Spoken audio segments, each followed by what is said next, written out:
Hello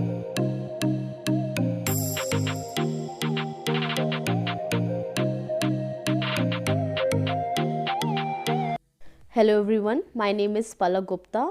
I am currently pursuing my MBBS from Maulana Azad Medical College, New Delhi. In year 2018, I scored 496 marks in NEET, and in year 2019, I scored 672 marks with an AIR of 203 in NEET. Hello everyone, I am Deepak Sachdeva and I am currently pursuing MBBS from Maulana Azad Medical College.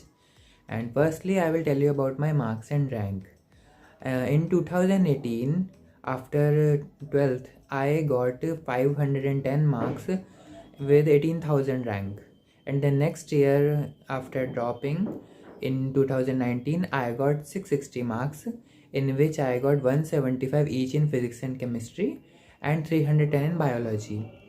And then my rank was 570 and I got admitted to MAMC. Hello everyone, I am Nishant Kumar Sharma, first year MBBS student at Maulana Azad medical college new Delhi.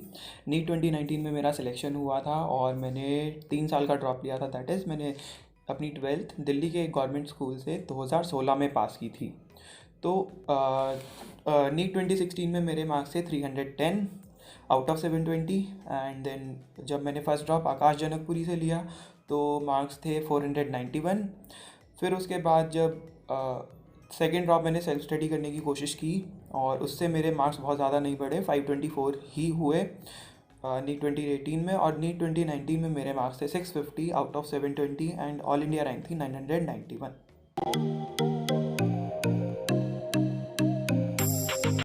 Major mistake which I would recommend my juniors to avoid is skipping test. कोई भी test skip मत करिए, चाहे जो भी syllabus हो test ज़रूर दीजिए और उसके मार्क्स की टेंशन मत लीजिए। बस उस टेस्ट को अच्छे से एनालाइज करिए, अपनी गलतियों को समझिए और प्रॉपर्ली उनको नोट डाउन करिए, जैसे आप उसको बाद में भी रिवाइज कर सकें एंड के टाइम पे। Plus I would also recommend कि अपनी लास्ट की 2 साल की तैयारी को कभी भी बिल्कुल नेगलेक्ट मत करें, उसको भी अपने इस साल की प्रिपरेशन में कहीं ना कहीं इनकॉर्पोरेट करें, जैसे आपकी पुरानी वाली मेहनत भी आपके काम आए। तो +2 के टाइम पे मेरे से एक तो ये मिस्टेक हुई थी कि मैंने बहुत सारी किताबें ख़रीद ली थी एंड कुछ फ़ायदा नहीं होता इतनी ख़रीद के, मनी और टाइम दोनों का वेस्ट है। अभी भी वो अलमारियों में धूल ही खा रही हैं। मेक श्योर कि जो आप कर रहे हैं ना, जितना सिलेबस, वो आप बाद में रिवाइज़ कर सकें। अगर आप बहुत ज़्यादा कर लेंगे जिसको रिवाइज़ नहीं कर पाएंगे तो कोई फ़ायदा नहीं है, कुछ टाइम बाद आप सब भूल ही जाएंगे। तो ये मत कीजिएगा एंड मेक श्योर कि आप सेल्फ स्टडी के लिए टाइम निकाल पाओ।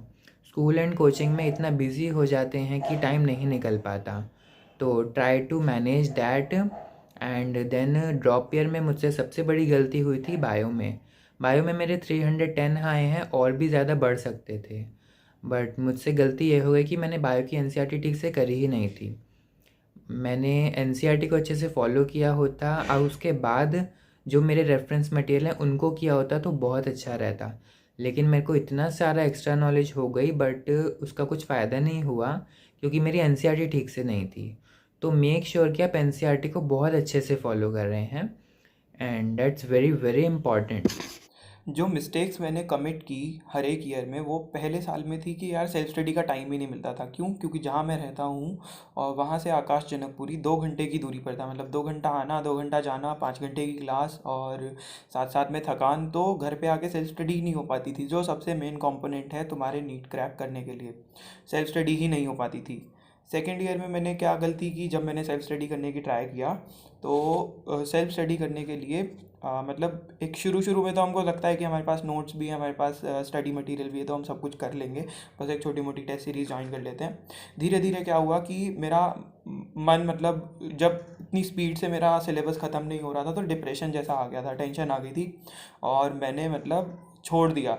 टेस्ट सीरीज ज्वाइन की आकाश की और एलन की, वो भी मैंने मतलब 1-2 टेस्ट दिया और फिर स्किप कर दिए सारे टेस्ट। तो उसके टेस्ट के मतलब मेरे को फ़ायदे नहीं मिल पाए, इसीलिए मिस्टेक्स हाईलाइट नहीं हो पाई और धीरे धीरे क्या हुआ कि मन पढ़ाई से हटता चला गया डर के मारे, और फिर सिलेक्शन फिर भी नहीं हुआ। और जब थर्ड ईयर में मतलब मेरी ये सारी प्रॉब्लम्स दूर हुई कि मतलब जहाँ पर मैंने ज्वाइन किया वो घर से सिर्फ 20 मिनट की दूरी पर था और बहुत ज़्यादा टाइम नहीं लगता था, मतलब सेल्फ स्टडी के लिए भी टाइम मिलता था, और साथ ही साथ मैंने टेस्ट भी सारे दिए। हर हफ्ते एक टेस्ट होता था, जिससे मुझे अपने लेवल का, पेपर के लेवल का अंदाज़ा रहता था कि कैसा चल रहा है अभी, प्रिपरेशंस में क्या क्या कमी है और क्या क्या मेरे को सुधार चाहिए। तो ये सारे पॉइंट्स थे। और साथ ही साथ मतलब मेंटरशिप का भी एक बहुत बड़ा रोल था कि यार हम कई बार गाइडेड नहीं होते। तो थर्ड ईयर के अंदर जब मैं जहाँ पर ज्वाइन किया मोमेंटम इंस्टीट्यूट में, तो वहाँ पर मेरे टीचर्स बहुत अच्छे थे कि मतलब प्लानिंग, मतलब कोई इंक्लूडेड था। और साथ ही साथ कुछ सीनियर्स भी मेरे को मिल गए थे जिनका पहले सिलेक्शन हो गया मौलाना आज़ाद में या फिर यूसीएमएस में। तो वो लोग भी मेरे को अपनी टिप्स शेयर करते रहते थे।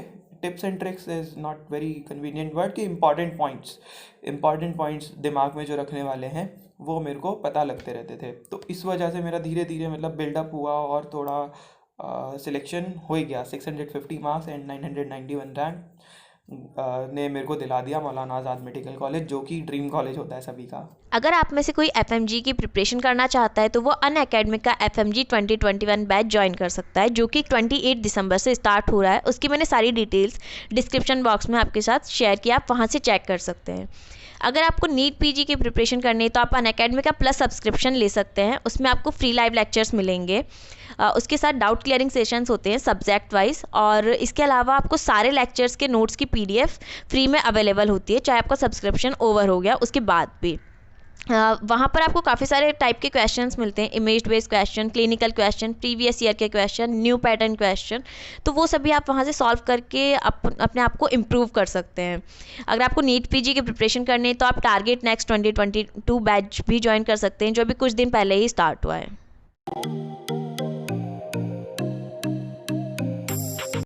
To be very honest, I was not too much confused about taking a drop, because I was very much determined towards my dream of getting a good government medical college seat in New Delhi.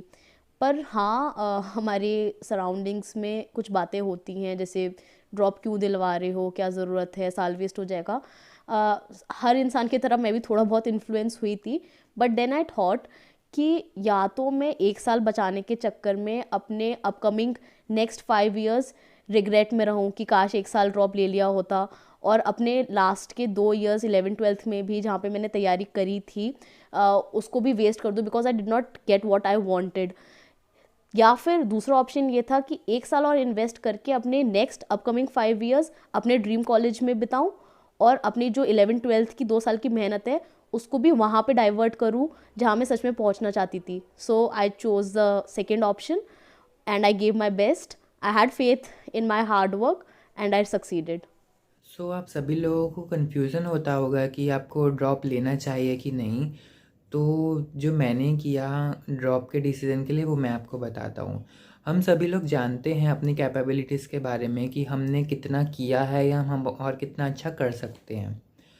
तो अपनी एक खुद की गट instinct होती है कि yes I can do much better than this. So आप अपनी गट इंस्टिंक्ट को फॉलो कीजिए। In my case I was 100% sure कि हाँ मैं इससे बहुत अच्छा कर सकता हूँ। मैं खुद जानता था, मैंने अभी तक सिलेबस को ढंग से एक्सप्लोर नहीं किया है आफ्टर 12th। देन मैंने डिसाइड किया ड्रॉप करने का।